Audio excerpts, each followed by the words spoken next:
우리 하나님 말씀 봅니다. 하나님 말씀은 갈라디아서 3장 10절에서부터 18절까지입니다. 제가 한 절 읽고 여러분도 한 절 읽고 교독하겠습니다. 우리 마지막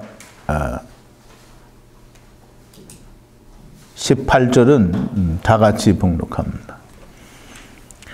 무릇 율법 행위에 속한 자들은 저주 아래 있나니 기록된 바 누구든지 율법책에 기록된 대로 온갖 일을 항상 행하지 아니하는 자는 저주 아래 있는 자라 하였음이라.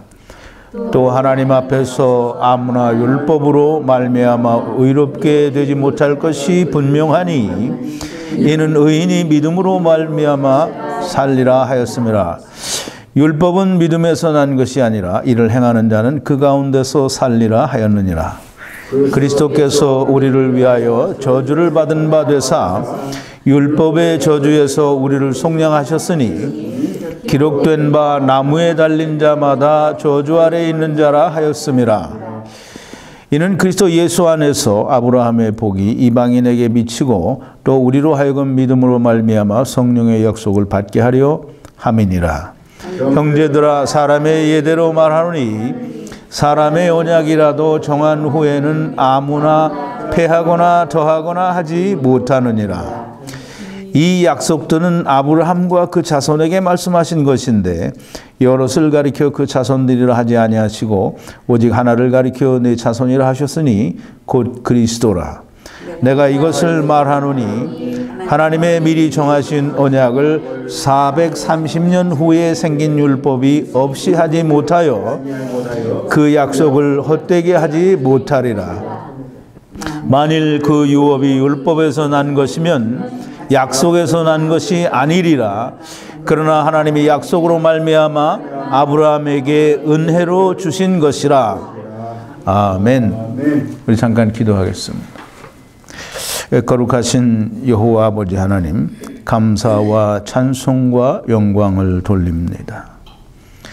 아버지 하나님, 참으로 우리 인생들은 미련하고 또 우둔하여 항상 우리 육신의 생각대로 하나님의 뜻을 분별하고 판단하기를 좋아하여 항상 하나님의 뜻과는 상관이 없는 길을 가게 됩니다.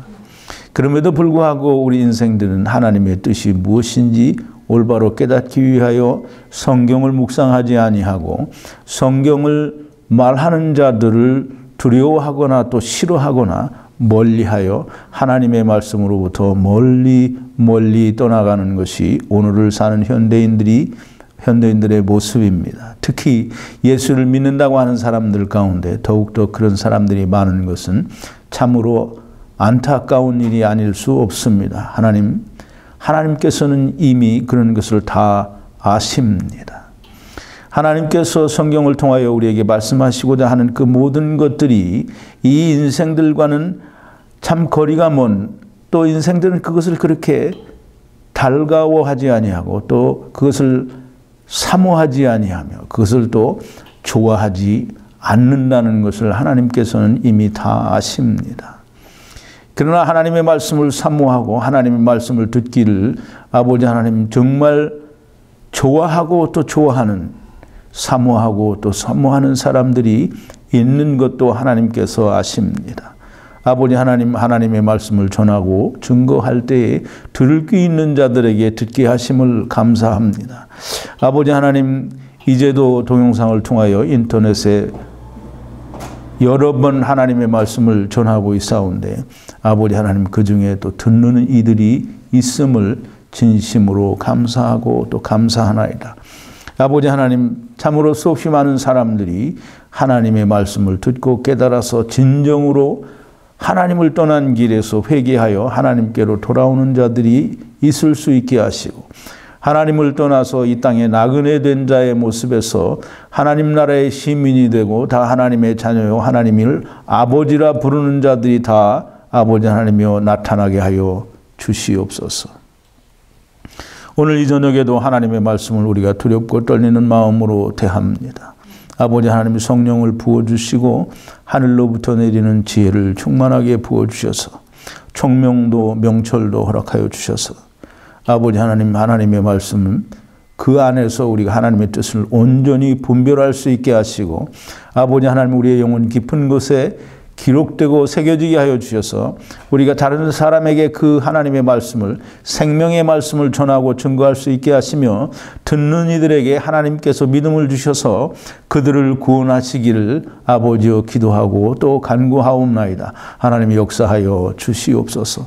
이제도 동영상을 통하여 하나님의 말씀을 묵상하고 또 듣기를 사모하며 항상 하나님의 말씀을 찾는 하나님의 백성들의 아버지여 그 귀에도 들을 수 있는 귀를 주시고 아버지 하나님 마음을 열어주셔서 성령을 부어주셔서 하나님의 말씀이 하나님의 말씀으로 들려지는 놀라운 역사가 있게 하여 주시옵소서. 예수님의 이름으로 기도하옵나이다.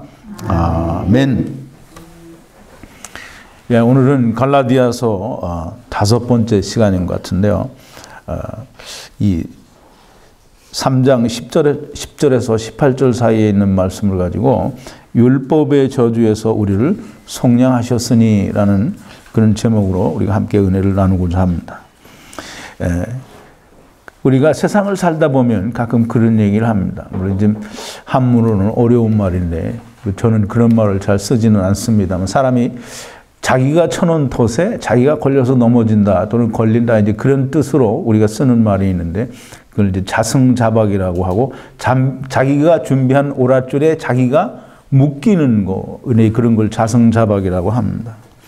근데 이제 이 말을 왜 하느냐 하면 우리가 지난번에 공부했던 갈라디아서 2장에 있는 말씀에 보면 이제 이 율법을 지켜야 된다고 하는 사람들에 대해서 이제 이야기를 하는 겁니다. 사람들은 오늘날 그 예수 믿는다고 하는 사람들 가운데 사실 95% 이상이 율법을 지켜야 된다라고 생각을 해요.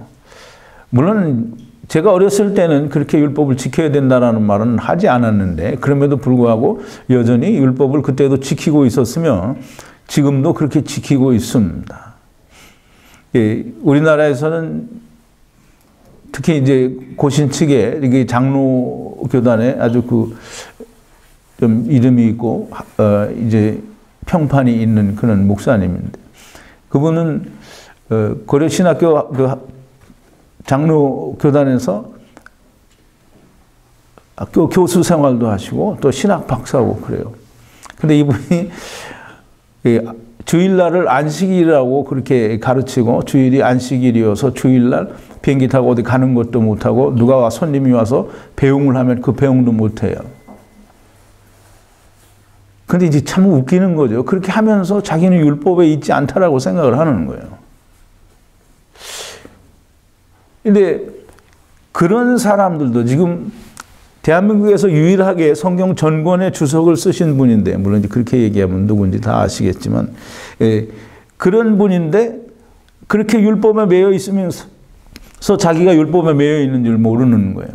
그러면서 그렇게 가르치고 그렇게 가르치는 분이 있는 그런 교단에는 전 교단이 다 주일 성수하고 11조 잘 내고 안식일을 이제 주일 성수로 바꿔서 지키고 율법에 나오는 많은 것들을 지켜요. 근데 이제 그 율법을 지켜야 된다라고 하는 게 지금 이제 그런 어떤 장로 교단이나 어떤 특정 교단만 그런 게 아니고 온 세상의 기독교인들이 다 그렇게 지켜야 된다라고 생각을 하는 거예요. 근데 이제 이 갈라디아서에서는 뭐라고 하냐면 예수님께서 만일 우리가 그리스도 안에서 의롭게 되려 하다가 이게 지금 지난번에 설명을 드린 거예요. 우리가 그리스도 안에서 의롭게 되려고 하면 예수님은 우리를 율법 아래서 속량하기 위하여 이제 갈라디아서 4장 5절 조금 후에도 나오지만 때가 참에 하나님께서 자기 아들을 여자에게서 나게 하시고 여자에게서 나게 했다라는 말은 우리와 같은 몸을 입혀서 죄 있는 육신의 모양으로 보내셨다라는 뜻이에요. 여자에게서 나게 하시고 율법 아래 나게 하신 것은 율법 아래 있는 자들을 속량하여 아들로 삼으시기 위해서 그렇게 하셨다라는 거예요. 그럼 이제 예수 그리스도께서 율법 아래에 있는 자들을 속량했어요. 그럼 이제 예수 그리스도 안에 있는 사람에게는 율법이 없어요. 근데 이제 오늘날 예수 믿는 사람들은 예수 그리스도 안에 있으면서도 다 율법이 있죠. 그러니까 이제 말이 안 되는 말을 하는 거예요. 율법, 그리스도 안에 있으면 율법이 없어요. 그래서 사도 바울도 뭐라고 하냐면 로마서 4장 15절에서 율법이 없는 곳에는 범함이 없다라고 하는 거예요. 예수 그리스도 안에서 내가 이제 율법이 아닌 그리스도로 말미암아 의롭게 되려고 했는데, 지금 이 갈라디아 교회나 안디옥 교회는 율법주의자들이 와서 너 예수 믿는 거 가지고 안 되고 율법을 지켜야 된다라고 말을 하니까, 그러면 그리스도 안에서 의롭게 된다고 믿었고 의롭게 되려고 했는데 율법을 지키지 않아서 죄인으로 드러나면 그럼 예수님 때문에 내가 죄인 된 거 아니에요, 그죠? 지금 그 말을 하는 거예요. 갈라디아서 2장 17절에서 만일 우리가 그리스도 안에서 의롭게 되려 하다가 죄인으로 나타나면 그리스도께서 죄를 짓게 하는 자냐? 결코 그럴 수 없느니라 그랬어요. 만일 헐었던 것을, 여기 이제 본래 18절에는 만일 내가 헐었던 것을 다시 세우면 이렇게 되는데, 그렇게 말하면 안 되고요. 만일 그리스도께서 헐었던 것을 내가 다시 세우면 내가 나를 범법한 자로 만드는 것이라는 거예요. 보세요. 이 사람들이 아무도 그걸 원치 않는데 자기가 어떤 한 법을 세워요. 그러니까 그 법을 세워놓으면 많은 사람들이 그 법을 지켜야 되는 사람은 그 법에 다 걸리는 거잖아요, 그죠? 한 국가에서 법을 제정해서 세워놨는데 그럼 어떤 사람은 예외가 있어서 그걸 지키지 않아도 된다, 이런 게 있어요? 네, 없어요. 그러니까 이제 예수 그리스도께서 자기의 육체로, 에베소서 2장 14절에 분명히 나오죠. 그 의문으로 쓰여진 계명의 율법을 자기의 육체로 폐하셨다라고 하셨어요. 그럼 예수 그리스도께서 율법을 다 폐하셨는데, 예수 그리스도의 육체로 말미암아 폐하셨는데 그걸 내가 다시 세우면, 그러면 이제 법이 세워졌잖아요. 그러면 그 법에 걸리지 않는 사람이 누가 있어요? 나는 그걸 세워놓고 나는 괜찮아 이렇게 말을 하면 말이 안 되는 거잖아요, 그죠? 그러니까 법을 세우면 내가 그 법에 걸린다라는 말을 지금 사도 바울이 갈라디아서에서 하는 거예요. 예수님이 다 율법을 다 폐하셨는데 내가 그걸 다시 세우면 결국은 내가 그 법에 다시 걸리게 돼서 내가 범법자가 된다라는 얘기를 하는 거예요. 그게 다시 말하면 조금 전에 제가 말씀을 드렸던 자승자박이, 자기가 쳐놓은 덫에 자기가 걸리는 거예요. 다시 말하면 내가 법을 세우면 내가 세운 그 법에 내가 걸려서 넘어질 거라는 거예요. 왜 그러냐 하면 율법은 아무도 걸리지 않을 사람이 단 한 사람도 없기 때문이에요. 사도 바울은 이 말을 그냥 거리낌 없이 할 수 있는 거예요. 율법에 걸리지 않는 사람이 없다라는 거예요. 그래서 율법을 세우는 것은 예수 그리스도께서 자기의 육체로 폐하신 율법을 내가 다시 세우는 것은 내가 세운 그 법에 나를 걸리게 하는 범법자가 된다라는 거예요. 그래서 그걸 우리가 아까 말씀을 드린 대로 자승자박이라고 할 수 있는 거예요. 그럼 이제 왜 법을 세우는 것은 나를 그 법에 매이게 하는 것이냐? 우리가 법을 지켜야 된다. 이제 기독교인들, 그러니까 예수 믿는다고 하는 사람들 중에 그런 말 하는 사람들이 참 많이 있어요. 내가 율법으로 의로워진다고 믿지는 않지만 11조도 내야 되고 안식일도 지켜야 되고 뭐 이걸 해야 된다라는 거예요. 근데 이제 그건 누구 마음대로 그렇게 하는 거예요?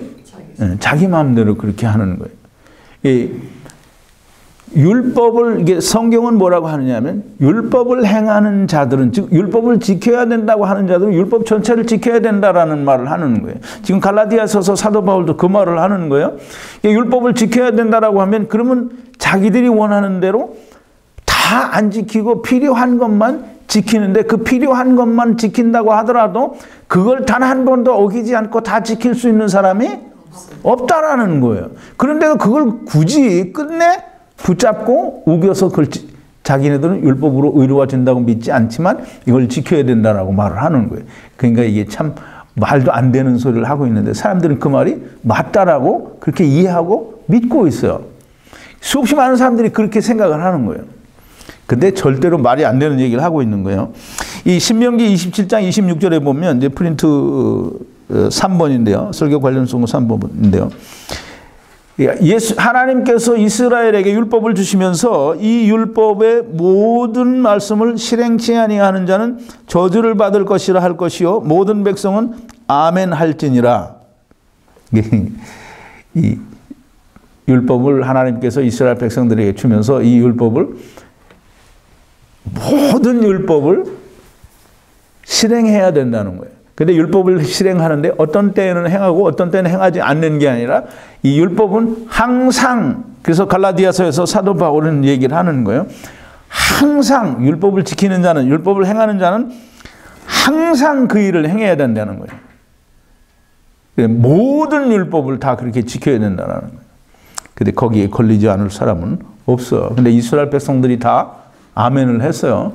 근데 이제 오늘날 기독교인들은 뭐냐면 하나님께서 주신 적도 없고 자기들이 아멘 한 적도 없어요. 그런데 자기가 지켜야 된다라고 하는 거예요. 그러니까 참 몰라도 한참 모르는 거고 참 웃겨도 한참 웃기는 거죠. 율법을 행하는 자들은 저주 아래에 있다라는 말은 율법을 지킬 수 있는 사람이 없고 아무리 간단한 이게 아무리 물러서고 또 물러서서 그냥 몇 가지의 율법만 우리가 지켜야 된다라고 하더라도 그 율법에 걸리지 않을 사람은 없다라는 거예요. 사람이 몰라요. 빌 게이츠는 아마 재산이 다 없어져서 거지가 되는 그런 경우는 아마 없겠지요. 돈은 평생 쓰고도 남음이 있는 그런 사람이니까. 그런데 세상에 사람이 살다 보면 좋은 날도 있고 나쁜 날도 있고 또 부자일 때도 있고 가난할 때도 있고 또 사업이 실패를 해서 완전히 좌절되는 그런 경우도 있어요. 11조를 해야 된다라고 그렇게 굳게 믿고 있고 그걸 지키려고 하는 사람이 빌 게이츠 같이 평생을 돈 걱정 안 하고 그냥 뭐 그런 사람이 11조를 잘 내는지 그건 잘 모르겠네요. 그렇게 사는 사람도 사실은 11조라고 하는 걸 꼭 내야 된다라고 하면 또 안식일을 지켜야 된다라고 하고 주일 성수를 하지 않으면 죄라고 그렇게 가르쳐서 그걸 해야만 된다라고 하면 그걸 못 지키는 사람들이 반드시 있을 거라는 거예요. 그러니까 어떤 것이라도 하나를 세우면 자기가 그 법에 자기가 걸린다라는 거예요. 그래서 이 성경은 사도 바울은 특히 이제 갈라디아서에서 이야기하는 게 그거예요. 법에 걸리지 않을 사람이 없다라는 거예요. 그래서 이제 보세요. 우리가 그런 말 잘하죠. 예수를 좀 믿는다고 하고 조금 예수 믿는 도를 어느 정도 아는 사람은 그런 얘기를 해요. 천국 갈 때 하나님 앞에 가서 심판, 이제 하나님이 판단하실 때에 그리스도로 말미암아 우리의 죄를 간과하는 것이 하나님의 은혜고 또 우리의 행위대로 심판을 받는 건 법대로 심판을 받는 거예요. 이제 그건 은혜가 아니고 법대로 심판을 받으면 반드시 걸리게 되어 있어요. 그래서 법대로 심판을 받는 것을 예수님도 오셔서 마태복음 5장에서 분명하게 말씀하시기를 너희가 길에 있을 때 너를 송사하는 자와 급히 화해를 하라는 거예요. 송사가 되지 않게 하라는 거예요. 송사가 되지 않으려면 재판을 이제 만약에 누가 잘못을 했어요. 그럼 재판을 하려고 하면 재판을 하기 위해서 뭐가 있어야 돼요? 고소. 이게 뭘 잘못했는지 근거를 가지고 가서 고소를 해야 될 거 아니에요. 그럼 그 법이 있으면 고소가 되는 거예요. 근데 법이 없으면 고소가 안 돼요. 그 이제 옛날에는 한국에서 이 결혼한 사람들이 외간 여자나 남자하고 간통을 하면 간통죄가 성립이 됐어요. 근데 지금은 바람을 피워서 간음을 해도 간통죄가 돼야 안 돼요. 안 돼요. 그냥 간통죄로 고소할 수가 없는 거예요. 그 지금 예수님이 급히 사과하라는 말씀은 고소가 되지 않게 하라는 거예요. 하나님 앞에 가서 하나님 앞에 나를 고소하려면 뭐가 있어야 돼요? 법이 있어야 돼요. 근데 그리스도 안에 있는 사람은 뭐가 없어요? 법이 없어요. 율법이 없는 곳에는 범함도 없다라고 했어요. 그러면 사단이 또는 그게 뭐 고소자가 모세라니까 모세가 나를 고소한다 그러면 모세가 뭘 가지고 고소하겠어요? 하나님의 법을 가지고 고소할 거 아니에요? 하나님의 법은 율법이에요. 율법이 없으면 고소를 할 수 있어요? 없어요? 없어요. 그러니까 예수님은 빨리 급히 인생길에 있을 때 나그네 길에 있을 때 빨리 사화하라, 화해하라는 거예요. 고소가 성립이 되지 않게 하라는 거예요. 고소가 성립이 되지 않게 하려면 어떻게 해야 되냐면 얼른 예수님 안에 뛰어들어가면 되는 거예요. 예수님 안에 뛰어들어간다는 말은 예수님을 믿는다라는 거예요. 예수님을 믿는다라는 것은 예수 그리스도께서 나를 위하여 십자가에서 사람의 모든 죄와 회방과 세상 죄를 다 짊어지시고 가셨으니까 내가 그걸 믿음으로 나도 그리스도와 함께 장사 지는 바 되고 그리스도의 부활과 연합하여 나도 새 생명 가운데 산다라고 하는 것이 내 안에서 이루어지고 믿어지면 내가 그리스도 안에 있는 것이요 그리스도 안에 뛰어 들어가는 것이며 예수 그리스도가 내 안에 있는 거예요. 그러면 율법이 없는 거예요. 그러니까 사도 바울이 율법이 없는 곳에는 범함이 없다라고 말을 하는 거예요. 그래서 율법이 없는 그리스도 안에 있는 자에게는 결코 정죄함이 없다라고 하는 거예요. 근데 이 법을 가지고 있으면 결코 정죄함이 있어요.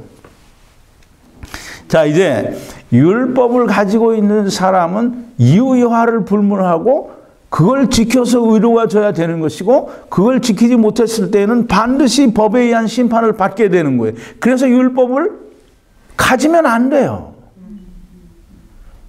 그래서 율법 지켜야 된다는 사람들한테 할 말이 없어요. 가지시오. 그걸 가져서 지키고 만약에 잘못되면 그건 당신 책임이다. 내 책임은 아니죠. 왜? 저는 예수 그리스도 안에는 율법이 없고 범함도 없고 고소되지 않는다라고 성경이 말했다라고 그렇게 제가 가르쳐드렸으니까 저는 책임이 없어요.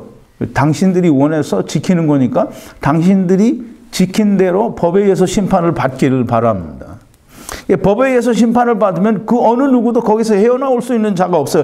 예수 하나님 뭐라고 하시냐면 홀이라도 갚지 않으면 결코 거기에서 나올 수 없다라고 했어요. 홀이라는 건 지금 미국 돈으로 말하면 한 페니보다 더 작은 돈이에요. 그걸 갚지 못하면 못 나온다라는 거예요.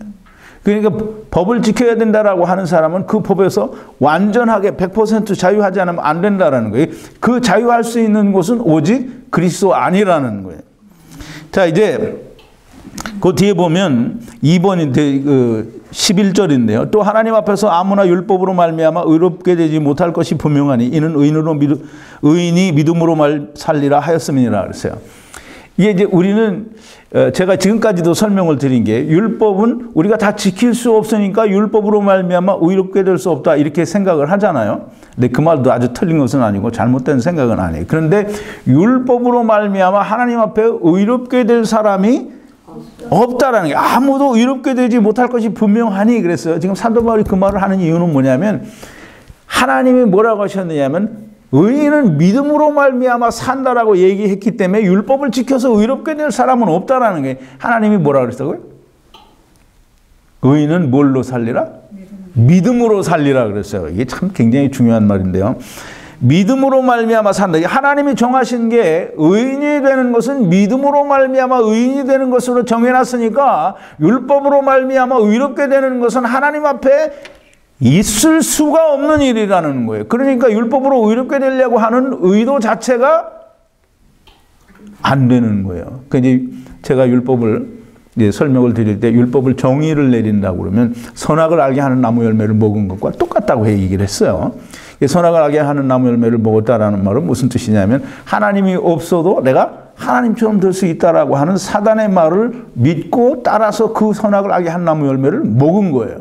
그러면 이제 하나님이 없어도 내가 하나님처럼 될 수 있다라고 하는 그 생각을 하나님이 율법에 담아두신 거예요. 왜 율법에 담아두셨느냐 하면 니네가 하나님을 떠날 때 가지고 있었던 생각이 바로 이거라는 거예요. 즉 율법은 하나님이 내게 성령을 충만하게 주셔서 또 하나님이 내게 능력을 공급해 주셔서 하나님께서 주시는 그 모든 걸 가지고 내가 율법을 지켜서 의롭게 된다 이게 아니에요. 율법은 뭐냐면 육신으로 말미암아 내가 지켜서 행해서 의롭게 되려고 하는 거예요.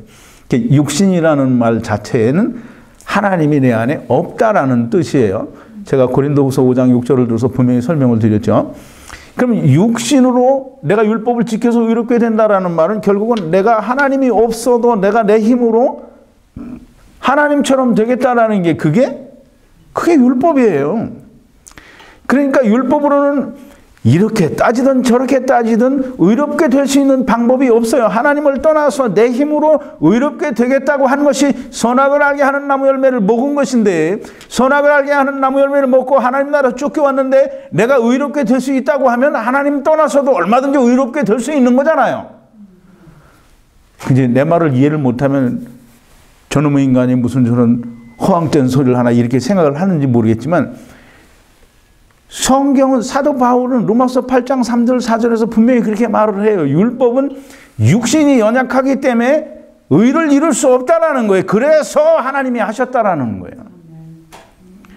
그런데 성경을 보면 율법은 하나님 없이 내가 나를 지키고 행해서 의롭게 되는 거예요. 하나님의 의에 도달하는 거예요. 하나님은 의롭다 해주실 때까지 그걸 하는 거예요. 근데 하나님이 오늘 지금 갈라디아서에서 뭐라 그래요?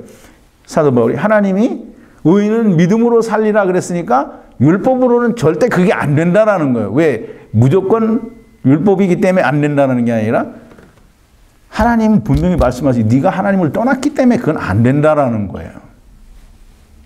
자, 이제 무조건 율법을 우리가 지킬 수 없기 때문에, 물론 그 말도 틀리진 않아요. 율법을 지킬 수 없기 때문에 하나님 앞에 의로울 수 없다라는 그 말도 맞기는 맞지만, 그러나 정작 사도 바울이 말하고 싶은 건 뭐냐면 하나님께서 하나님을 떠난 자들을 하나님 없이 의롭게 될 수 있는 길을 주었으면은 그럼 하나님 없어도 의롭게 될 수 있는 거잖아요. 근데 그건 애시당초 없는 거고, 하나님께서 의롭게 되는 것은 창세 전부터 예수 그리스도로 말미암아 그 그리스도가 이루신 모든 것을 믿는 사람들을 의롭다 한다고 정하셨기 때문에 율법으로는 될 수가 없다라는 거예요. 하나님의 계획 안에는 율법으로 의롭게 되는 게 존재 자체를 하지를 않아요. 그런데 사람들은 길을 쓰고 그걸 지키려고 하는 거예요. 율법을 행하는 자는 반드시 율법에 의해서 심판을 받아야 됩니다. 율법을 행하는 자는 율법을 지켜서 의로운 자가 되어야만 한다라고 그렇게 성경은 말하고 있어요. 그래서 레위기 18장 5절인데요. 설교 관련 선고 6번이에요. 모세가 기록하되 율법으로 말미암는 의를 행하는 사람은 그 의로 살리라 하였거니와. 그래서 이 율법을 행하는 자는 율법 안에서 의로운 자가 돼야 된다. 거기서 생명을 지가 얻어야 되는 것이다 라고 말을 하는 거예요. 이 율법은, 율법을 지키는 자는 율법 안에서 의를 만들어서 살아야 된다는 거예요. 근데 그게 안 되는 거잖아요. 불가능한 일이잖아요. 그래서 그걸 못하기 때문에 율법을 행하는 자는 다 저주 아래에 있다라는 그런 얘기를 하는 거예요. 사도 바울이 지금 그런 얘기를 하죠. 반드시 율법에 의한 심판을 다시 받아야 되기 때문에 율법을 행해야 된다라고 하는 사람은 결단코 율법의 저주에서 벗어날 수가 없는 거예요. 근데 율법의 저주는 뭐냐면, 율법은 우리에게 요구하는 게 너는 죄인이니까 너는 죽어야 된다라고 하는 게 율법의 요구예요. 율법이 우리를 의롭게 만들려고 하는데, 율법을 잘 지키는 것은 율법이 우리를 의롭게 하려고 하는 거예요. 근데 우리 안에 하나님이 계시지 않기 때문에 이 율법이 우리를 의롭게 할 수가 없는 거예요. 이게 율법이 못하는 거예요? 사람이 못하는 거예요? 네, 사람이 못하는 거예요. 근데 우리가 그걸 할 수 없기 때문에 반드시 율법에 의한 심판을 받아야 된다. 이 말은 율법의 저주 아래에 있다라는 그런 말이에요. 반드시 율법의 아래에 그 행해야 된다라고 하는 사람은 율법 아래에 있고, 율법 아래에 있는 자들은 율법의 저주를 받아서 반드시 저주받은 자, 이게 성경에서 저주받는다는 건 죽는다는 걸 말하는 거죠.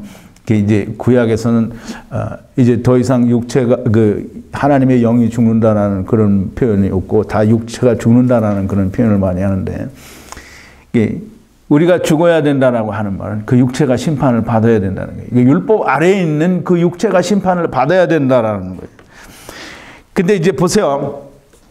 이게 설교 본문 4번인데요. 그게 이제 13절일 거예요. 그리스도께서 우리를 위하여 저주받은 바 되사 율법의 저주에서 우리를 속량하였으니 기록된 바 나무에 달린 자마다 저주 안에 있는 자라 하였습니다. 그랬어요. 그리스도께서 우리를 위하여 저주를 받은 바 되사 그랬어요. 예수 그리스도께서 우리를 위하여 저주를 받은 바 되사 그래서 우리를 대신하여 저주를 받은 바 되셨다라고 했어요. 근데 저주는 우리가 받아야 되는데 예수 그리스도께서 우리를 대신하여 저주를 받았다라는 거예요. 그럼 예수 그리스도께서 모든 사람의 저주를 다 짊어지셨다라는 얘기를 하는 거예요. 이 모든 사람의 저주를 다 짊어졌다라는 말은 사람의 모든 죄와 회방 또 세상 죄를 짊어지고 가셨다라는 말을 하는 거예요. 근데 이렇게 우리를 위하여, 우리를 대신하여 저주를 받은 바 되신 것은 무슨 이유로 그렇게 대신 저주받은 바가 되셨느냐 하면 율법의 저주에서 우리를 속량하시기 위해서 대신 저주를 받았다라는 말이에요. 이렇게 이제 보면 율법의 저주에서 우리를 속량하시기 위해서 우리를 대신하여 저주를 받았다는. 그럼 이제 예수님께서 저주를 받으심으로 말미암아 우리는 율법에서 어떻게 됐다고요? 속량이 되었다라는 거예요. 그 속량이 되었다라는 건데 그렇게 속량해 주시기 위해서 예수님이 우리를 위해서 저주를 받으신 바. 즉 저주를 받았다라는 말은 무슨 말이냐면 구약 시대 때 프린트에 나와 있는지 모르겠는데 신명기 21장 22절 23절에 보면 9번인데요. 사람이 만일 죽을 죄를 범함으로 네가 그를 죽여 나무 위에 달거든. 이게 다시 말하면 사람이 죽을 죄를 범함으로 네가 그를 죽여 나무에 달거든. 이제 죽을 죄 진 사람을 사형을 시켜서 나무에 달아 맨단 말이에요.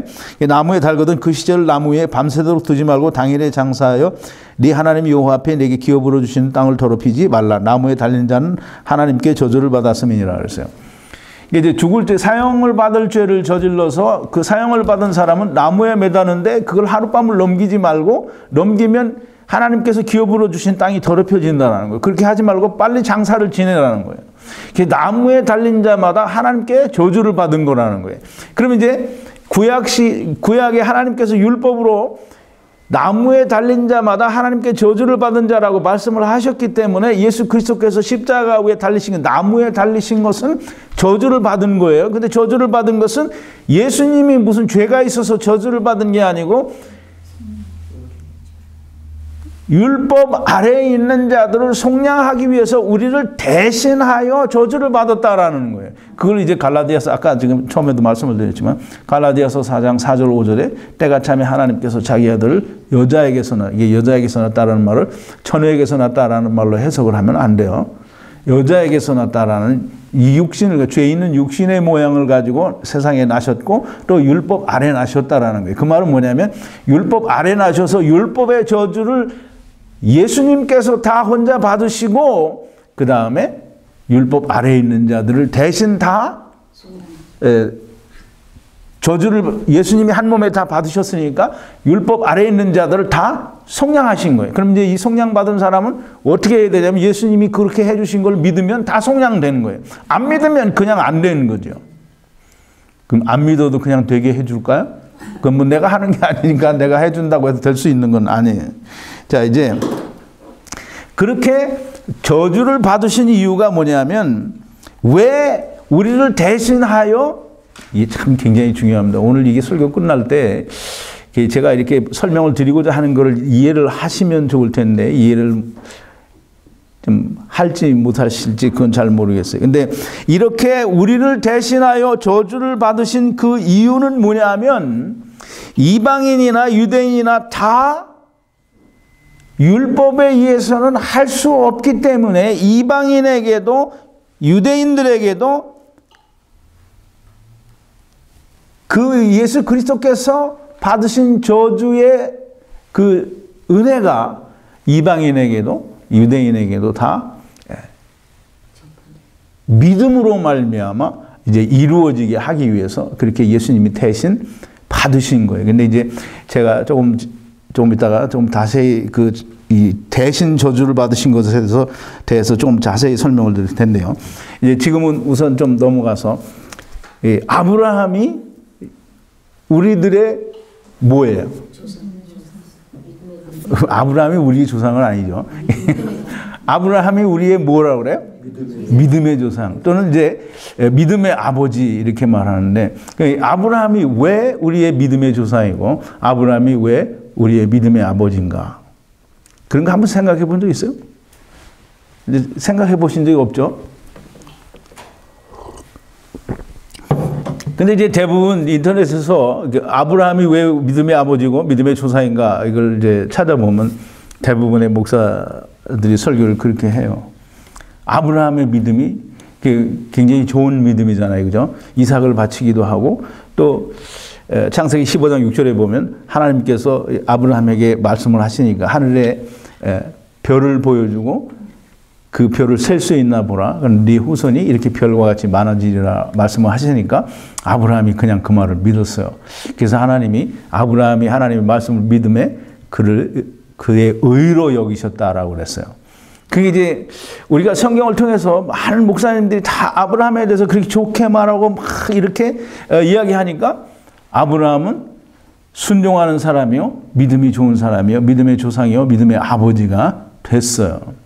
그래서 아브라함에 대해서 이야기할 때 많은 사람들이 아브라함이 순종한 얘기, 그러니까 이삭을 갖다 바친 얘기, 또 갈대아 우르를 떠나서 내가 지시할 땅으로 가라 하니까 거길로 간 거. 즉 아브라함이 가지고 있는 모든 하나님께서 말씀하신 것을 순종한 그 순종을 본을 보여서 아브라함처럼 우리가 이렇게 믿음을 가져야 된다라고 그렇게 얘기를 해요. 그럼 아브라함처럼 갈대아 우르를 떠나고 아브라함처럼 자기 아들을 바치고 아브라함처럼 그렇게 우리가 많은 목사들이 이야기하는 아브라함의 좋은 점을 따라서 우리가 순종하면 우리가 의인이 되고 우리가 복을 받게 되고 우리가 구원을 받게 되나요? 근데 참 웃기는 게 그죠? 아브라함이 이삭을 바친 거나 갈대아 우르를 떠난 거나 뭐 이런 좋은 얘기는 다 이야기를 해서 아브라함처럼 이렇게 행하라 라고 해요. 그렇죠? 아브라함처럼 이렇게 행하라. 그럼 이제 아브라함이 애굽에 갔을 때 또 애굽 말 어디 지금 지명이 생각이 안 나는데 아브라함도 또 이삭도 두 번이나 자기 마누라를 팔아먹었어요. 목숨을 부지하기 위해서 마누라를 팔아서 뭐 팔아먹었다는 게 돈 주고 팔아먹었다는 얘기는 아니고 마누라를 믿기로 해서 자기가 목숨을 부지하려고 했던 거라는 말이에요. 거짓말하고 또 마누라를 뺏겼었잖아요. 그 애굽 왕이 데리고 왔단 말이에요, 바로가. 근데 이제 하나님께서 그를 치시니까 바로가 다시 돌려줬단 말이에요. 그러면서 왜 네가 말하지 않았냐? 그랬더니 실제로 그가 내 누이가 됨이라. 그런 변명을 많이 하죠. 그런데 아브라함이 하나님께서 창세기 15장 6절에서 아까 말씀을 드린 대로 하나님께서 아브라함에게 나타나니까 아브라함이 컴플레인을 하는 거예요. 하나님 앞에. 하나님께서 내게 후사를 주지 아니하셨으니까 내 집에서 길려온 엘리에셀이 내 후사가 되겠습니다. 그랬더니 하나님 뭐라고 하시냐면 그는 내 후사가 아니라 내 후사는 내 몸에서 날짜라고 말씀을 하시고 밖으로 데리고 나오셔서 하늘의 별을 보라 셀 수 있나 보라 그랬어요. 그랬더니 셀 수가 없으니까 내 후손이 이와 같이 많아질 것이다 라고 했을 때 아브라함이 그 말을 믿었어요. 믿어서 하나님이 그 아브라함이 믿는 믿음을 의로 여기셨다라고 했어요. 그러니까 참 훌륭한 믿음이잖아요. 그죠? 하나님께서 인정하신 훌륭한 믿음이. 그런데 이제 보세요.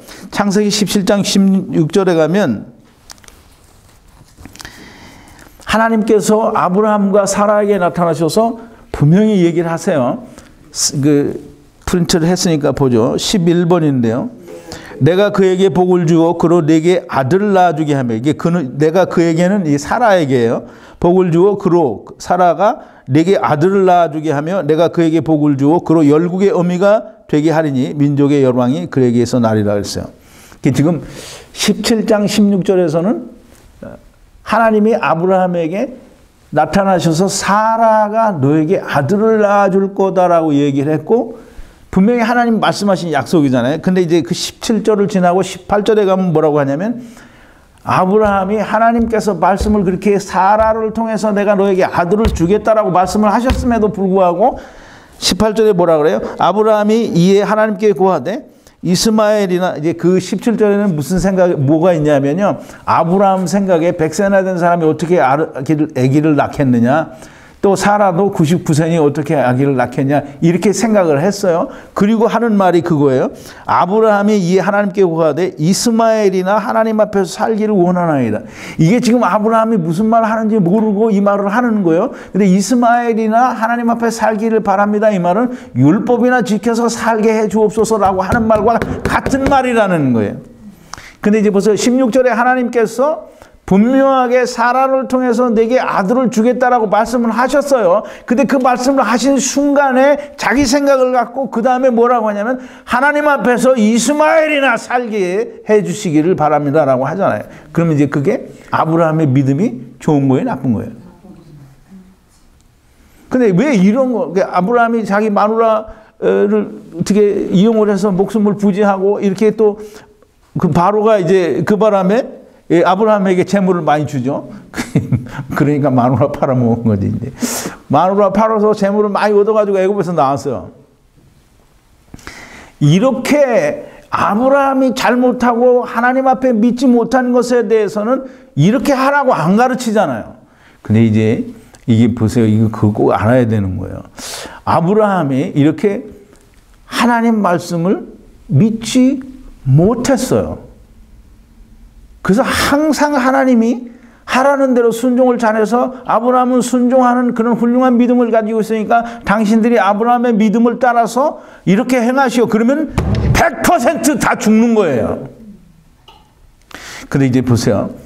아브라함의 믿음이 어떤 건지 하나님이 아브라함이 하나님께서 말씀해 주심에도 불구하고 매번 믿지를 못해요.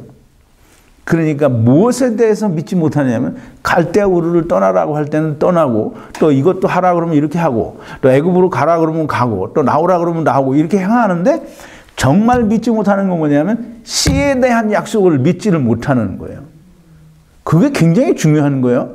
그래서 하나님이 이제 아브라함을 많이 이렇게 기다리셨다가 이제 아브라함을 시험을 하는 거예요. 그 시험이 뭐냐면 네 아들을 내게 바치라 그래요. 번제로 드리라. 창세기 22장 2절인데요. 13번이에요. 여호와께서 가라사대 네 아들 네 사랑하는 독자 이삭을 데리고 모리아 땅으로 가서 내가 네게 지시하는 한 산 거기서 그를 번제로 드리라. 근데 이제 여러분 잘 생각해야 돼요. 우리는 성경을 배울 때 전혀 그런 거 생각하지 않고 목사들이 자기들이 생각을 안 하니까 그런 걸 이제 생각을 하게 안 해봐요. 그러니까 하나님이 이제 기껏 생각한다 그러면 그렇게 생각했죠. 하나님이 아브라함이 이삭을 바칠 줄 알았을까요? 몰랐을까요? 이제 그런 건 사실 질문이 안 되는 거예요. 그건 당연히 알죠. 근데 하나님이 아브라함에게 이삭을 바치라라고 말씀하신 데에는 하나님의 의도가 있어요. 그게 뭐냐면 아브라함이 정말 하나님의 말씀을 믿나 안 믿나 시험을 해보는 거예요. 그런데 내가 억지로 하나님께서 아브라함을 시험했다라고 말씀을 드리는 게 아니라 성경이 그렇게 말을 하는 거예요. 히브리서 11장 17절에 보니까 아브라함은 시험받을 때에 믿음으로 이삭을 드렸으니 저는 약속을 받은 자로되 그 독생자를 드렸느니라 그랬어요. 그럼 하나님이 아브라함에게 네 아들 네 독자 이삭을 내게 모리아 산에 가서 번제로 내게 드리라 이 말을 왜 하신 거예요? 시험한 거예요. 무슨 시험을 했냐면 아브라함이 믿나 안 믿나를 시험을 하는 거예요. 무엇을 믿나 안 믿나? 하나님께서 약속하신 씨의 약속을 믿나 안 믿나 그걸 시험을 하는 거예요. 씨의 약속을 믿나 안 믿나 시험을 하는데 히브리서 기자는 뭐라고 했냐면 아브라함이 하나님의 씨의 약속을 믿었다 그랬어요. 근데 이제 그러면 구약에서 그걸 우리가 찾아야 되잖아요. 근데 이제 모리아 산으로 이삭과 더불어 갈 때 이삭이 아버지에게 물어봐요. 뭘 물어보죠? 여러분 같으면 뭐 물어보겠어요? 번제를 드릴 것이요. 예, 번제를 드리러 가는데 재물이 어디 있느냐? 그때 아브라함이 뭐라 그래? 그 22장 7절에 보면 이제 나오는데요. 그 뒤편에 나오죠. 17번이에요. 이삭이 그 아비 아브라함에게 말할 가로되 내 아버지여 하니 그가 가로되 내 아들아 내가 여기 있노라. 이삭이 가로되 불과 나무는 있거니와 번제할 어린 양은 어디 있나이까. 아브라함이 가로되 아들아 번제할 어린 양은 하나님이 자기를 위하여 친히 준비하시리라 하고 두 사람이 함께 나아가서 그랬어요. 아브라함이 뭐라 했어요? 하나님께서 친히 준비하신다. 이게 지금 우리가 이거 알아야 돼요. 이 말을 통해서 아브라함이 이제는 하나님이 말씀하신 씨의 약속을 믿고 있다라는 걸 우리가 발견할 수 있어야 돼. 근데 그걸 발견하지 못하면 밤낮 아브라함은 그냥 뭐 순종하는 믿음? 그걸 가지고 우리가 아브라함을 따라서 해야 된다라는 그런 말밖에 할 수 없고 결국은 멸망으로 갈 수밖에 없는 거예요. 그런데 아브라함이 여기서는 하나님께서 이삭을 바치라고 하는 데는 자기를 시험하는 것 같은 그런 깨달음이 있었어요. 그러니까 그 느낌이 어디서 오냐. 히브리서 기자는 이제 얘기하죠. 히브리서 기자가 뭐라고 하느냐면 16번이에요. 저에게 이미 말씀하시기를, 그러니까 하나님께서 아브라함에게 이미 전에 말씀하시기를 네 자손이라 칭할 자는 이삭으로 말미암으리라 하셨으니 그랬어요. 또 그렇게 말씀하셨는데 그 말씀을 언제 하셨느냐 하면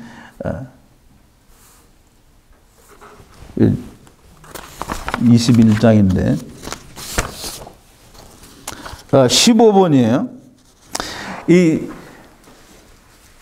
아브라함이 하나님께서 이삭을 주시겠다고 하고 이삭을 통해서 이제 후손을 주시겠다라고 약속을 하셨는데, 물론 이제 아브라함은 동조를 했는지 안 했는지 모르겠지만 사라가 하갈이라고 하는 계집종을 아브라함에게 집어넣어서 아들을 낳죠. 그게 누구죠? 이스마엘이에요. 근데 이제 이스마엘을 낳고 나니까 하갈이 자기 이게 한국으로 치면 형님이죠.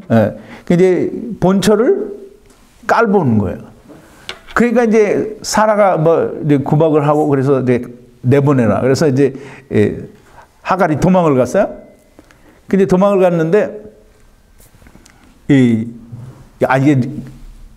다시 하나님께서 그 천사를 시켜갖고 하갈을 다시 돌아오게 하죠. 돌아오는 데는 이유가 있어요. 왜 돌아오냐면 아직 씨가 안 왔기 때문에 그걸 잘 이해를 해야 돼요. 하갈은 이 조금 전에 후에 나오지만 하갈은 율법을 상징하는 거예요. 그러니까 이스마엘이 율법을 상징을 하는 거예요. 그러니까 율법이 씨가 오기 전에는 율법이 항상 있어야 돼요. 그러니까 율법이 다시 들어와야 되는 거예요. 근데 이제 후손이 나왔어요. 이삭이 났단 말이에요. 그러니까 이게 율법은 어떻게 해야 돼요? 쫓겨나야 돼요. 그래서 이제 사라가 쫓겨나게 내쫓으라고 하죠. 근데 내쫓는 이유가 이제 이스마엘이 이삭을 희롱을 하니까 이렇게 쫓아내기는 하는데, 근데 어쨌든 이 하갈과 그 아들 이스마엘이 이삭을 희롱을 하니까 사라가 보고니 화가 나서 내쫓으라 그랬어요. 그러니까 이제 아브라함은 그것도 이제 후처고 그것도 아들이잖아요. 그러니까 걱정이 많이 되죠. 그러니까 하나님이 뭐라고 하니까 그 이스마엘은 내가 너에게 약속한 그 씨가 아니라는 거예요. 그러니까 이삭으로 말미암아 난 자라야 내 씨라 하리라라고 그렇게 말씀을 하시고, 그것도 내 자식이긴 하니까 그것도 복을 주겠다라고 하나님이 약속을 하시고 걱정하지 말고 내보내라고 하는 거예요. 그래서 그때 말씀하실 때 뭐라고 하냐면 15번이 하나님이 아브라함에게 이르시되 네 아이나 네 여종을 위하여 근심치 말고 사라가 내게 이런 말을 다 들으라. 이삭에게서 나는 자라야 내 씨라 칭할 것임이니라 그랬어요. 지금 이제 하나님께서 이스마엘로 말미암아 범인할 때 아브라함에게 뭐라고 하시느냐 하면 그러니까 이삭으로 말미암아 낳는 자라야 내 씨라, 이게 이삭의 씨가 내 후손이라고 하리라 그렇게 얘기를 했으니까 이삭에게서 아들이 나겠다라는 거예요? 안 나겠다라는 거예요? 이제 그걸 아브라함은 붙들었다라고 히브리서 기자가 말을 하는 거예요. 그럼 아브라함이 하나님께서 분명하게 이삭으로 말미암아 낳는 자라야 내 후손이라 하리라고 말씀을 하셨으니까 이삭이 아들을 낳아야 돼요? 안 낳아야 돼요? 근데 죽이면 낳아요? 못 낳아요? 그럼 이제 이 아브라함의 생각은 뭐냐면 내가 이거 얘를 잡아도 얘가 애를 낳으려면 어떻게 해야 돼요? 다시 살아야 되겠죠? 얘를 다시 살릴 거라는 거예요. 이제 그걸 믿고 아브라함은 그걸 믿으니까 분명히 틀림없이 하나님께서 자기를 위한 제물을 예비하실 거다라는 말을 이삭에게도 한 것이고 그걸 믿고 간 거예요. 그래서 아들을 잡아서 하나님 앞에 거침없이 잡는 흉내까지 내고 그렇게 하려고 했던 거죠. 왜? 하나님은 반드시 살릴 거니까. 그게 아브라함의 믿음이에요. 근데 아브라함의 믿음을 전부 다 사람들은 뭐 어디에다 두냐면 행위에다 두는 거예요. 이렇게 순종하고 행위를 했다라는. 근데 아브라함이 믿은 건 뭐냐면 하나님의 말씀의 약속, 즉 씨의 약속이 그때는 믿어진 거란 말이에요. 그래서 이 아브라함이 생각하기를 지금 하나님께서 말씀하신 이삭으로 말미암아 낳는 자라야 내 씨라 하리라, 내 후손이라 하리라 한 그 말씀을 믿었다라는 말은 하나님께서 이제 이삭으로 말미암는 그 씨로 말미암아 천하 만민이 구원을 받게 된다라고 하는 그런 어떤 하나님의 말씀에 대한 이해가 생긴 거예요. 그러니까 하나님이 뭐라고 하시냐면 창세기 22장 18절에서 뭐라고 그래요? 네 씨로 말미암아. 이제 그래서 이제 아브라함이 하나님의 씨의 약속에 말씀의 약속을 이해를 하니까 하나님께서 그러므로 이제 네가 나의 말을 이해하고 하나님의 말씀을 믿는 것을 이제 알았다라는 거예요. 그게 뭐냐면 보세요.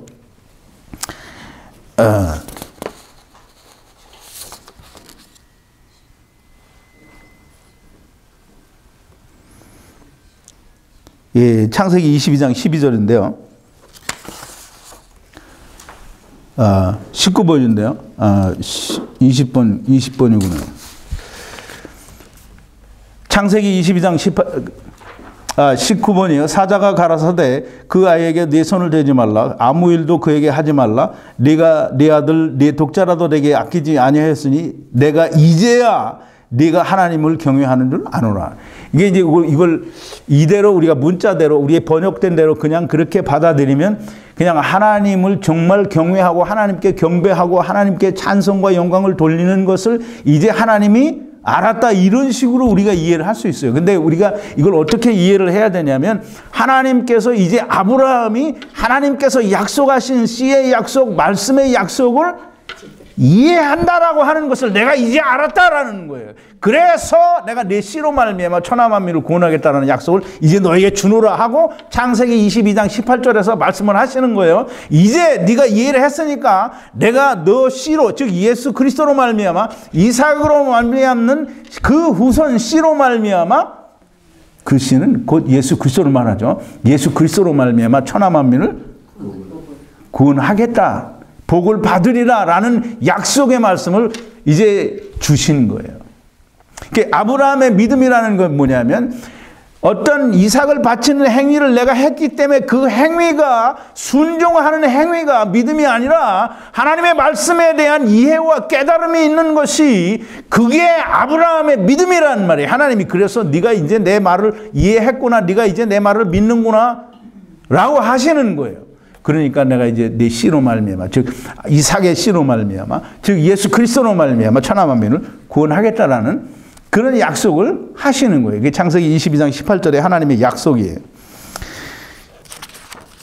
그것을 이제 히브리서 기자는, 그래서 이삭이 사실 죽지는 않았지만 죽었다 살아나는 것으로 치는 거예요. 그래서 이삭이 예수 그리스도의 모형인 거예요. 그래서 이제 우리가 꼭 알아야 될 것은, 제가 이제 다 설명을 드렸어요. 정말 아브라함은 하나님의 약속의 말씀을 믿었어요. 그러니까 이삭을 그거 믿지 않고 그냥 순종하라고, 가나안 땅에, 그러니까 갈대아 우르에서 나와가지고 가나안 땅으로 가라고 하는 그 말씀을 쫓아서 온 것처럼 그렇게 순종하는 것만 있었다고 하면, 그럼 아브라함의 믿음이 우리 믿음의 조상이 되는 게 아니에요. 아브라함은 이 그리스도로 말미암아 구원 얻는 구원의 은혜를 알기 때문에 이삭을, 하나님이 약속하신 약속을 믿었기 때문에, 그래서 이삭을 바칠 수 있었던 거예요. 그래서 이삭에게서 난 자라야 내 씨라. 즉 다시 말해서 이삭에게서 난 자라의 넷이라. 즉 다시 말하면 이삭에게서 난 자는 누구를 말해요? 예수 그리스도를 말하는 거예요. 그 예수 그리스도로 말미암아 난 자라야 아브라함의 후손이 된다라는 거예요. 즉 예수 그리스도를 믿음으로 말미암아 구원의 은혜를 받은 자들이 다 아브라함의 자손이요. 그래서 여기 갈라디아서에서 그러잖아요. 네가 믿음으로 구원을 얻느냐? 너는 그럼 이제 아브라함의 후손이라는 거예요. 그러니까 아브라함이 이삭의 씨가 내 씨라고 하신 그 말씀을 믿은 것처럼, 즉 다시 말해서 이삭의 씨 곧 예수 그리스도께서 예수 그리스도로 말미암아 하나님의 자손이 되는 그 사람들이 아브라함의 후손이요, 믿음의 후손이요, 아브라함의 믿음을 따라 우리가 구원을 받게 되는 믿음의 후손들이 되는 거예요. 우리 그거 모르면 아브라함의 그 어떤 순종을 따라서 우리가 따라한다. 이게 정말 허망한, 정말 막말을 해야 되는 거예요. 그러니까 세상에 인생들이 다 할 수 없는 거를 자꾸 목사들은 하라고 하는 거예요. 이게 왜 내려갔지? 자, 이제 사도 바울이 아브라함에게 하신 그 약속은 씨의 약속이에요. 그 약속은 그게 먼저고 율법은 430년 후에 생긴 거라고 말씀을 하는 거예요. 약속이다라고 하는 것은 아주 중요한 거예요. 율법은 약속이 아니에요. 물론 이 율법도 약속이라고 우리가 해석을 할 때가 있어요. 왜냐하면 율법 안에 담겨져 있는 그리스도의 모형을 볼 때 우리는 그게 약속이다라고 얘기를 하는 거예요. 그런데 하나님께서 내 씨로 말미암아 이삭의 씨로 말미암아 천하 만민을 구원하겠다라고 하는 약속이 그게 먼저 그 중요한 약속이지 율법이 약속이 아니라는 거예요. 근데 율법에 담겨져 있는 하나님의 모형들을 볼 때에는 그의 율법이 우리를 그리스도에게로 인도하는 무학 선생이요, 또 율법은 하나님의 약속이 담겨져 있는 거예요. 자, 이제 그래서 사도 바울이 얘기하는 사람의 경우에도 약속을 하고는 그거를 그냥 쉽게 깨거나 수정하거나 바꾸거나 하지 않는다라는 거예요. 사람 것도 그렇게 안 하는데 하나님의 약속은 그렇게 막 하는 거예요. 예. 하나님께서 먼저 아브라함에게 약속을 하시고 그 다음에 430년 후에 율법을 주셨다라는 거예요. 그게 430년 후에 생긴 율법이 하나님께서 430년 전에 아브라함과 세우신 그 약속을 헛되게 할 수 없다라는 거예요. 왜? 하나님 건 그 어느 것도 우리가 함부로 할 수 있거나 헛되게 할 수 있는 게 없어요. 근데 이 율법은 430년 후에 하나님께서 왜 주셨나? 그 이제 우리가 지난 주에도 얘기했죠. 하나님께서 아브라함에게 땅의 모든 족속이 너로 인하여 복을 받으리라는 약속을 하셨어요. 그리고 이스라엘을 택하시고 후에 430년 후에 율법을 주셨어요. 그럼 이제 왜 약속을 하시고 나서 430년 후에 율법을 주셨느냐? 그러니까 율법을 주신 이유가 뭔가? 이제 우리가 그걸 성경을 이제 공부를 하셔서 제가 한 성경 공부를 좀 이해를 하고 있으면 쉽게 이해가 될 거예요. 하나님께서 이스라엘을 왜 택하셨다고 그랬죠? 예표로, 시범조교로, 모델 케이스로 택하신 거예요. 그러니까 이제 하나님이 아브라함을 통해서 이제 너로 말미암아, 너로 말미암아는 내 씨로 말미암아라는 뜻도 되지만 네가 믿는 믿음으로 말미암아 천하 만민이 구원을 받을 것이니까 라는 약속을 하는 거예요. 아브라함이 가진 믿음, 즉 예수 그리스도를 믿는 믿음으로 말미암아 구원을 얻는 것인데, 이 아브라함이 가진 믿음을 똑같이 이 사람들이 가져서 믿고 구원을 얻게 하기 위해서 이스라엘을 택하시고 이스라엘에게 율법을 주신 거예요. 이게 다시 말하면 예수 그리스도를 믿는 믿음이 더욱더 밝히 드러나서 누구라도 그걸 택할 수 있게 하기 위해서 이스라엘을 택하셔서 율법을 주신 거예요. 그러면 이제 율법은 오늘 이제 처음부터 얘기를 했잖아요. 율법을 행하는 자들은 다 어디에 있다고요? 저주 아래에 있다라는 거예요. 그러니까 율법은 이스라엘에게 하나님께서 주실 때 이스라엘의 율법으로 말미암아 하나님의 의를 이룰 수 있다라고 생각해서 주신 거예요? 아니면 분명히 너는 실패할 거다라는 걸 아시고 주신 거예요?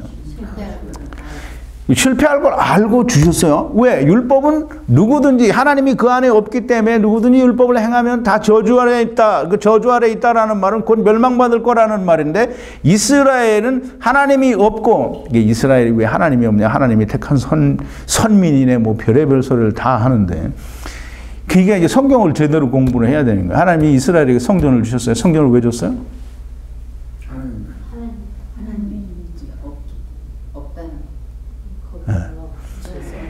이게 하나님 나라에 하나님께서 이게 잘 생각하세요. 하나님 나라에 하나님께서 하나님 성전을 내가 여기 있을 거니까 내 성전 나를 위해서 성전을 지어라 이런 말 할 수 있어요, 없어요? 그러니까 이제 하나님이 내가 여기 있을 거니까 나를 위해서 집을 지어라 이 말은 거기 하나님이 있다는 거예요, 없다는 거예요? 하나님께서 이스라엘에게 성막을 주시고 성전을 주신 것은 너희는 지금 하나님이 없는 놈들이다라는 걸 말을 하는 거예요. 그러니까 성전을 똑바로 알고 이해를 해야 돼요. 성전을 제대로 이해를 못하면 그냥 마구제비로 성전을 짓는 거예요. 그러니까 이 성전 짓는 교회는 무조건 다 하나님과 상관없는 사단의 추종자들이에요. 전부 하나님 부인하는 사람들이란 말이에요. 그런데도 좋다고 성전이라고 다들 가죠? 성전 가서 하나님 많이 만나세요. 하나님 계시지도 않는 하나님 거기서 많이 만나시기를 바랍니다. 자, 이제 하나님께서 아브라함에게 약속하시고 율법을 주신 것은 율법으로 말미암아 성공하지 못할 이스라엘을 분명하게 드러내어서 누구든지 보면 율법으로는 안 된다라고 하는 걸 깨닫고 율법을 따라서 하지 말라고 하는 것을 보게 하시기 위해서 이스라엘을 택하시고 이스라엘에 율법을 주신 거예요. 그래서 이스라엘은 누가 보더라도 성경적으로 누가 보더라도 이스라엘은 실패할 것이 너무나 분명하고 당연히 기정사실화되어 있는 것이고 하나님이 다 아시는 것이고 그것이 율법으로 성공을 이룬다고 하면 하나님은 실패한 하나님이에요. 자, 이제 보세요. 하나님이 내가 누구한테 아까 제가 얘기했죠. 목사들이 아브라함을 들어서 설교를 할 때 그러잖아요. 아브라함이 이렇게 잘했으니까 이렇게 따라서 우리도 하자 이렇게 얘기하잖아요. 그러면 아브라함이 마누라 팔아서 재산 얻은 거 하고 또 이게 하나님 말씀 믿지 않은 걸 그걸 밝히 드러내 가지고 이렇게 하나님이 사라를 통해서 너에게 아들을 준다고 약속했는데도 아브라함이 이스마엘이나 하나님 앞에서 살게 해주세요라고 하는 이런 옳지 못한 믿음을 가진 걸 드러내서 우리가 이렇게 아브라함처럼 합시다 이렇게 해요, 안 해요? 그렇게 말하면 하나님이 정말 웃기는 하나님이 되는 거예요. 그럼 이제 이스라엘이 실패를 했어요. 그러면 이제 이스라엘이 실패를 했으니까 이방인들은 그걸 보고 뭘 하라는 거예요? 하지 말라는 거예요. 이방인들에게 너희도 율법을 지켜라 하려면 성공한 놈이 있어야 그걸 보고 지키라고 하는 것이지 이스라엘이 율법에 대해 실패를 했는데 너희도 율법을 지켜서 성공해보라 이렇게 말하면 하나님은 정말 미련한 하나님이에요. 그러니까 내가 얘기하죠. 하나님은 전지전능하고 완전하신 하나님인데 사람들은 그걸 자기 머릿속에만 넣고 있고 진짜 전지전능한 하나님이라고 인정 안 하는 거예요. 그러니까 자기들 율법을 지킨다고 하는 거예요. 하나님은 그거 보고 너희는 그거 따라하지 말라고 그렇게 하신 건데 그거 지켜야 된다는 게 얼마나 웃기는 얘기냐고요. 정말 말도 안 되는 얘기를 하는 거예요. 뭘 보고 잘한 사람을 보고 선한 걸 보고 그걸 보고 따라하라고 해야지 실패한 이스라엘을 보고 율법을 지키라고 하는 건 너희도 똑같이 실패하라는 거 아니에요. 그러면 하나님이 그런 걸 준 적이 없어 이스라엘에게는. 아니 이방인들에게는. 그냥 이스라엘에게 한번 주어보신 거예요, 시범적으로. 그러니까 이스라엘만 그걸 하는 거지 우리는 그걸 하는 게 아니에요. 그런데 주일 성수해야 되고 11조 바쳐야 되고 성전 지어야 되고 회개 날마다 해야 되고 이게 그러니까 100번 죽었다 깨나도 하나님하고 상관없는 일들을 하고 있는 거예요. 그러니까 하나님과 상관없는 일들을 하는데 천국 가겠어요? 근데 내가 지옥 간다 그러면 나보고 욕을 하고 지랄한다 이 말이에요. 근데 내가 이 말을 하는 거는 당신들 지옥 가라고 하는 게 아니라 어떻게 해서든지 들을 게 있으면 듣고 예수 믿고 구원 얻으라고 내가 이 말을 하는 거지. 그래서 보세요. 이스라엘이 실패를 하니까 그 다음에 이제 하나님이 이스라엘은 실패를 했어요. 실패를 했는데 거기다 대고 하나님이 자꾸 율법 지켜서 니네들 다시 성공해봐라 성공해봐라 이렇게 말하면 되겠어요 안 되겠어요? 그러면 정말 하나님은 이게 머리가 나쁜 하나님이 되는 거예요. 근데 하나님 미련한 것이 사람이 똑똑한 것보다 훨씬 똑똑하다고 했어요. 하나님 그런 말을 하실 리가 없잖아요. 그러니까 하나님이 이제 이 실패한 이스라엘은 접어놓는 거예요. 다. 근데 실패한 이스라엘은 예수 그리스도도 거부하는 거예요. 예수 그리스도를 자기들이 죽였잖아요. 그리고 예수 그리스도도 거부하고 물론 이제 아주 극소수의 사람들이 예수를 믿기는 믿죠. 그렇지만 이스라엘은 전체적으로 지금도 이스라엘은 예수를 안 믿잖아요. 그러면 거기다 대고 하나님이 니네들 다시 이게 해봐라 이렇게 이야기하면 안 돼요. 그러니까 하나님이 어떻게 하시는 거예요? 그러니까 어떻게 해요? 이스라엘에다 대고는 이제 안 해요. 그러니까 어디로 가는 거예요? 그래서 이방에 가는 거예요. 그래서 이사야서 49장 6절에 뭐라 그랬어요? 그가 가라사대 네가 나의 종이 되어 야곱의 지파를 일으키며 이스라엘 중에 보존된 자를 돌아게 할 것은 오히려 경하니라. 내가 또 너로 이방의 빛을 삼아 나의 구원을 베풀어서 땅끝까지 이르게 하리라.